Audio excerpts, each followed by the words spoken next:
In light of Joe Rogan's podcast on COVID, Spotify decided to label future controversial episodes as potentially containing dangerous misinformation.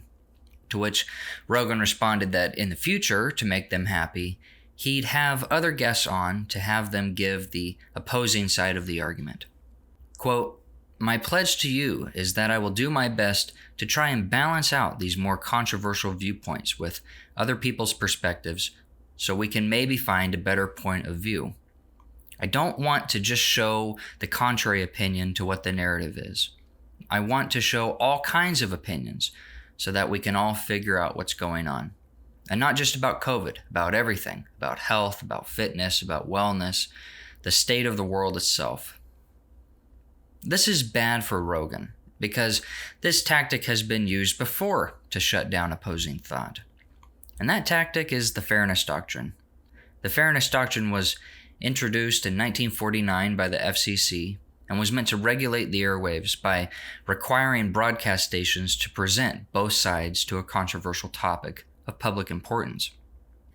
This was abolished in 1987 under the Reagan administration, stating that the intrusion by government into the content of programming occasioned by the enforcement of the Fairness Doctrine restricts the journalistic freedom of broadcasters and actually inhibits the presentation of controversial issues of public importance to the detriment of the public and the degradation of the editorial prerogative of broadcast journalists. And this infuriated the left. The following year, in 1988, Rush Limbaugh was signed into national syndication and sent liberals into an apoplectic meltdown. To quote the Washington Post, "From his earliest days on the air, Limbaugh trafficked in conspiracy theories, divisiveness, and even viciousness. For example, he called feminists feminazis." Oh my God. Fox News started in 1996, and of course that brought on all the vitriol that's still around today. But my point being, entities like Rush Limbaugh and Fox News had never been allowed to exist up until then, because from the very beginning, the Fairness Doctrine had always existed to punish conservatives. This is from Wikipedia. The Fairness Doctrine has been used by various administrations to harass political opponents on the radio.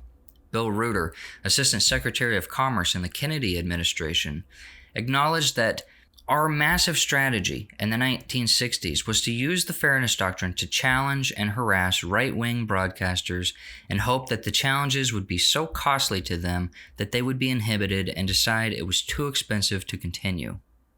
Former Kennedy FCC staffer Martin Firestone wrote a memo to the DNC on strategies to combat small radio stations unfriendly to Democrats.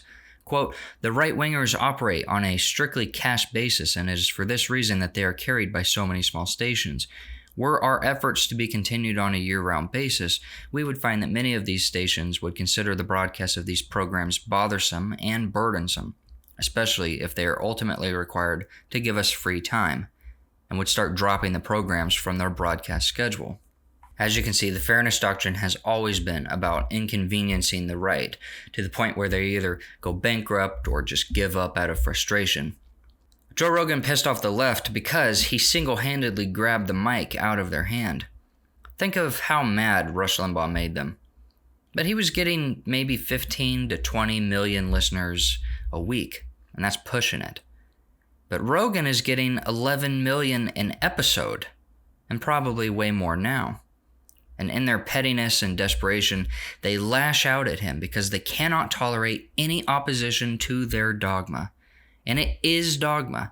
Dogma is a principle or statement of ideas or a group of such principles or statements, especially when considered to be authoritative or accepted uncritically. How often have we heard that the science is settled on COVID? We argue with retards online endlessly for 2 years just for the science to settle to exactly what we said at the beginning. Now, the media isn't interested in the Fairness Doctrine for their shows. It's always been a weapon to use against the counter-narratives. They routinely throw bowls of blue anon conspiracy spaghetti at the wall to see what sticks and just run with it. Opposing opinions be damned. Facts be damned. No, the Fairness Doctrine is only going to apply for voices on the right Or in Joe Rogan's case, he's not even right-wing, but he just has the audacity to platform right-wing thinkers, and that is the ultimate sin of blasphemy and must now be punished. A Ted Kaczynski parable comes to mind. It is not possible to make a lasting compromise between technology and freedom, because technology is by far the more powerful social force and continually encroaches on freedom through repeated compromises. Imagine the case of two farmers, each of whom at the onset owns the same amount of land, but one of whom is more powerful than the other. The powerful one demands a piece of the other's land. The weak one refuses. The powerful one says, "Okay, let's compromise. Give me half of what I asked."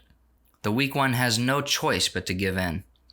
Sometime later, the powerful neighbor demands another piece of land. Again, there is a compromise, and so forth. By forcing a long series of repeated compromises on the weaker man, the powerful one eventually gets all of his land. And so it goes between the conflict of technology and freedom. Replace technology with Spotify and freedom with Rogan, and now you see what's happening.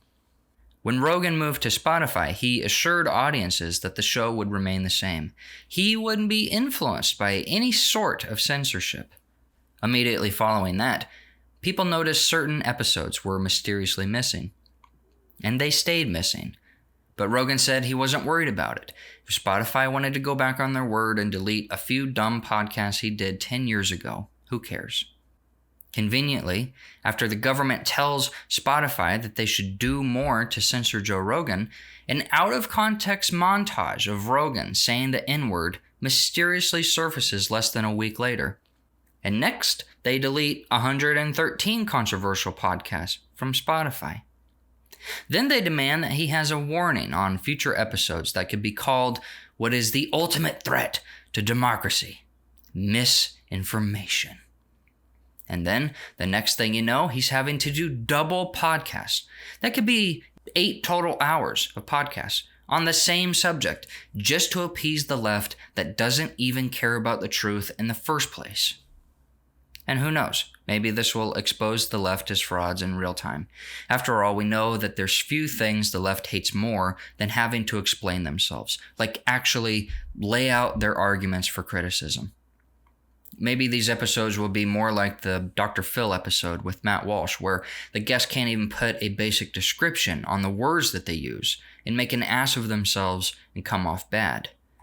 However, if we take a step back, it's just ludicrous that Joe Rogan should even have to do this. Everywhere, at all times, with levels on par with Orwell's 1984, we are inundated with the state message about any particular topic. North Korea looks at us and says maybe we ought to tone it down a bit. No matter what controversial guest Rogan has on to give the counter-narrative, do we really need another separate podcast to host whatever Debbie Downer character they recruit to mindlessly read from the state-approved cue card? Do we really need that? So we'll see how podcasts play out on Rogan's platform from here out, but I'll give you a little taste of how it will go every time. Soon after his promise that he'd give both sides a chance to air their narrative, Rogan had on Andrew Dessler, professor of atmospheric sciences at Texas A&M University. He was there to toe the party line on climate change. Specifically, he was there to counter a book by Stephen Koonin, who was the last guest on Rogan's podcast. So already, Rogan is balancing things out like he said he would. When Dessler was asked why he wouldn't simply have a debate with Stephen on climate change, Andrew's response was this. Have you debated anyone about this? So I have not debated anybody about this. Actually, I take it back. I debated this person, Richard Lindzen, in 2010. My feeling is that I won't debate the science. So the science is set. Earth. We're temperature's warming. Humans are the cause. I'm happy to debate policy because I think policy needs to be debated. So if someone wants to debate energy policy with me, why wouldn't you debate the science? Because the science has already been debated in the scientific system. I understand that, but to the average person that gets confused and doesn't know whether or not you're correct or Steve Koonin is correct, yeah. So I think a debate would be very beneficial. I disagree with that entirely because how so? Because in a one-on-one debate, without the ability to fact check people. So let's Why say couldn't you fact check them in real life? in real time, Yeah, because in I mean, real how time. do I do that? He says, this paper says this. And I'm saying, do you want me to read the paper? Yeah. Well, I mean, Yeah. it would be a debate that would take a week. So we do a week. The science is set, he says. The science has already been debated in the scientific system. You see, this is our dogma, and like every other religion, we don't debate dogma. Our beliefs have been debated and honed by other priests and bishops and pastors till we decided that in the end, we were right. How convenient. We are so right that we don't bother wasting time doing pointless things like proving that we're right. We use that time to subvert culture and shove our message down people's throats, not getting into silly arguments that lead to nowhere. The left is currently fixated on words like misinformation or disinformation or malinformation. These have just been everywhere lately. But remember that yesterday's misinformation is today's commonly accepted talking point, and all that separates conspiracy theory from fact is nothing but time. Remember that the ones calling you crazy now will be on TV later to repeat all your same talking points as if they were some brave warrior in defense of common sense. Maybe a good way to view these future official narrative podcasts is through my opposite day theory. Basically, it's that whatever the official story is, the best bet is to take the exact opposite opinion, and you'll be vindicated every single time. It's kind of a joke, but also kind of serious and 100% accurate. I'll leave a link for it down in the description. Anyways, that's all the time I have for today. If you like this video and type of content, consider giving this video a like or maybe subscribing. I'll see you all in the next video. Peace.